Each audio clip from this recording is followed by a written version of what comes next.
আপনার ঘরে যদি পাউরুটি আর আলু থাকে তাহলে আপনি বানিয়ে ফেলতে পারেন একটি মজাদার নাস্তা, যা একবার খেলে এর স্বাদ মনে থাকবে সব সময়।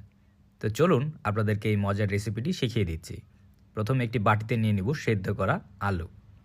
একটি কাঁটা চামচের সাহায্যে আমি সবগুলো আলুকে থেতলে নিব।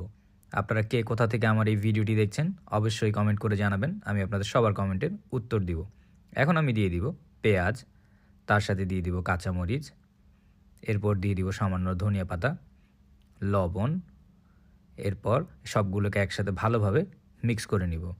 মিক্স করার সময় অবশ্যই খেয়াল রাখবেন যাতে কোনো অংশ বাদ পড়ে না যায়, সবগুলো উপকরণ একসাথে ভালোভাবে মিক্স হয়ে যায়। এখন আমি নিয়ে নিব 2 পিস পাউরুটি। এরপর এই পাউরুটির গায়ে এই আলুর মিশ্রণটি ভালোভাবে লাগিয়ে নিব। খেয়াল করবেন যাতে পাউরুটির কোনো অংশ বাদ পড়ে না যায়, সবগুলো জায়গায় এই আলুর মিশ্রণটি ভালোভাবে লাগিয়ে নিতে হবে। এখন আমি এই পাউরুটিগুলোকে একটি ছুরির সাহায্যে কেটে নিব। লম্বালম্বি করে আমি এই রুটিগুলোকে কেটে নিব। আপনারা এই রেসিপিটি চায়ের সাথে বা মেহমান আসলে বানিয়ে দিতে পারেন। খুবই মজাদার এবং সুস্বাদু রেসিপি। এখন একটি বাটিতে আমি নিয়ে নিব বেসন, তার সাথে দিয়ে দিব ধনিয়া পাতা, সামান্য লবণ, এরপর আদা, রসুন, গুঁড়ামরিচ, সামান্য হলুদ, তারপর পরিমাণ মতো পানি। এরপর আমরা এই সবগুলোকে একসাথে ভালোভাবে মিক্স করে নিব। মিক্স করে আমরা একটি মিশ্রণ তৈরি করব। এই মিশ্রণটি একটু পাতলা হতে হবে যাতে আমরা আমাদের রুটি এর ভিতরে ভিজিয়ে নিয়ে আসতে পারি।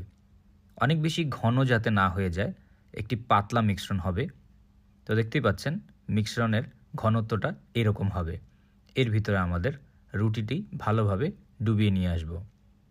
হয়ে গেলে আমরা এই রুটিকে মিডিয়াম গরম তেলের ভিতরে ছেড়ে দিব। আমি আরও একটি রুটি এই মিশ্রণে ডুবিয়ে নিচ্ছি, তাহলে আপনারা ঘনত্বটা ভালোভাবে বুঝে নিতে পারবেন। তারপর আমি আবার এটিকে গরম তেলে ছেড়ে দিব। আমরা সবগুলোকে গরম তেলে ছেড়ে দিয়ে কিছুক্ষণ এক পাশ ভেজে নিব। কিছুক্ষণ এক পাশ ভাজা হয়ে গেলে আমরা সবগুলো রুটিকে উল্টে দিব। উল্টে দিয়ে আমরা অন্য পাশ কিছুক্ষণ ভাজব। আমরা ততক্ষণ পর্যন্তই ভাজতে থাকব যতক্ষণ পর্যন্ত এর গায়ের রং ব্রাউন কালার না হয়ে যায়। হয়ে গেলে বুঝতে হবে আমাদের এই নাস্তা তৈরি হয়ে গেছে। তো এখন এগুলোকে আমাদের তুলে ফেলতে হবে। তো দেখতেই পাচ্ছেন খুব সহজে আপনারা চাইলে ঘরে রুটি আর আলু দিয়ে এরকম একটি মজার নাস্তা তৈরি করে ফেলতে পারেন। এই নাস্তাটি বড় এবং বাচ্চারা সবাই খুব পছন্দ করবে। এরকম মজার মজার রেসিপি পেতে টোস্টেড বাংলা পেজকে অবশ্যই ফলো করবেন। ভিডিওটি ভালো লাগলে একটি লাইক অ্যান্ড শেয়ার করতে ভুলবেন না। সবাই ভালো থাকবেন আর সুস্থ থাকবেন।